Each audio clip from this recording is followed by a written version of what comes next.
पुरुषोत्तम मास कथा अध्याय 7। सूत जी कहने लगे कि हे तपोधनो, जब विष्णु भगवान मल मास का अपार दुख कहकर चुपचाप आसन पर बैठ गए तो श्री कृष्ण ने विष्णु को जो गुहे वचन कहे वह मैं तुमसे कहता हूँ। श्री पुरुषोत्तम बोले, हे विष्णु, आपने बहुत अच्छा किया जो मलमास का हाथ पकड़कर यहाँ पर ले आए। इससे लोक में महान कीर्ति पाओगे। जिसको तुमने स्वीकार किया उसको मैंने भी स्वीकार कर लिया। इसको मैं अपने समान ही करूँगा। गुण, कीर्ति, अनुभव, छंदो, ऐश्वर्य, पराक्रम, भक्तों को वरदान, मेरे समान सभी गुण इसमें होंगे। जैसे मैं लोक में प्रसिद्ध हूँ वैसे ही यह भी पुरुषोत्तम नाम से विख्यात होगा। जो गुण मुझ में है वही मैंने इसको दिए। हे जनार्दन, तुम्हारी प्रसन्नता के लिए मैंने अपने सभी गुण इसको दे दिए और मैं ही इसका स्वामी हूँ। यह पुरुषोत्तम नाम से जगत प्रसिद्ध होगा और मेरे समान सब मासों का स्वामी होगा। अब यह जगत को पूज्य, जगत को नमस्कार करने योग्य होकर पूजनीय होगा और पूजने वालों के दुख दरिद्र का नाश करेगा। सब मास इच्छा वाले हैं, मैंने इसको इच्छा रहित किया। मनुष्यों को मोक्ष देने वाला अपने बराबर मैंने इसको किया। जो कोई इच्छा रहित या इच्छा वाला इसको पूजेगा वह अपने किए कर्मों को भस्म करके निश्चय मुझको प्राप्त करेगा। हे गरुड़ ध्वज, महाभाग्यशाली यति, ब्रह्मचारी, महात्मा, निराहारी भी परम स्थान को प्राप्त नहीं होते हैं, पर पुरुषोत्तम के भक्त मास में जन्म मृत्यु से रहित हो बिना श्रम के ही हरि पद को पा सकते हैं। सब साधनों में श्रेष्ठ, सब काम तथा अर्थ देने वाला यह पुरुषोत्तम मास सेवन योग्य है।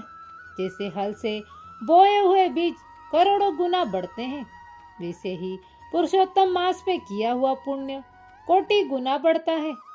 कोई चातुर्मास के व्रत यज्ञों द्वारा स्वर्ग में जाकर वहाँ भोग को भोग कर फिर पृथ्वी में आते हैं, किंतु जो पुरुषोत्तम का आदर से विधि पूर्वक सेवन करता है वह अपने कुल का उद्धार करके असंभव के समान मुझको ही प्राप्त होता है।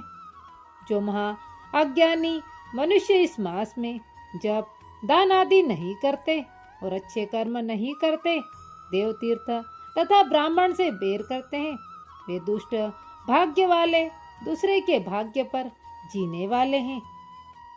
उनको खरगोश के सिंह के समान स्वप्न में भी सुख नहीं होगा। जब मूढ़ मनुष्य मेरे प्रिय मलमास का तिरस्कार करेंगे, जो धर्म का आचरण नहीं करेंगे, वे सदैव नरक के गामी होंगे। जो पुरुषोत्तम के निमित्त 3-3 वर्ष में धर्म का आचरण नहीं करते वह कुंभी पाक आदि नरकों में पड़ते हैं। जो अज्ञानी पुरुष स्त्री पुत्र पौत्र आदि के बंधन में फंसा रहता है वह अज्ञानी दुख रूपी दावानल में पड़ा रहता है। जिनका अज्ञान से मेरा प्रिय अत्यंत पुण्यवान पुरुषोत्तम मास बीत गया, उनको कैसे सुख प्राप्त हो सकता है। श्रेष्ठ भाग्यशाली जो स्त्रियां सुख पुत्र सौभाग्य के लिए पुरुषोत्तम मास में स्नान दान व पूजन करेगी, उनको मैं सौभाग्य संपत्ति सुख पुत्र दूंगा। और जो मेरे इस मास को ऐसे ही व्यतीत कर देगी उनको मेरे प्रतिकूल और स्वामी से सुख नहीं होगा। भाई पुत्र तथा धन का सुख तो उनको स्वप्न में भी प्राप्त नहीं होगा। अतः सब मनुष्यों को इस मास में स्नान पूजा जप आदि विशेष करके अपनी शक्ति के अनुसार दान करना चाहिए। जिसने भक्ति और श्रद्धा से पुरुषोत्तम मास में मेरी पूजा की वह धन तथा पुत्र का सुख भोग कर अंत में मेरे गोलोक में वास करेगा। मेरी आज्ञा से सभी मनुष्य मलमास को पूजेंगे। मैंने सब मासों में उत्तम इसको किया है। इसलिए हे रमापते, तुम चिंता छोड़कर पुरुषोत्तम मास को लेकर बैकुंठ को जाओ।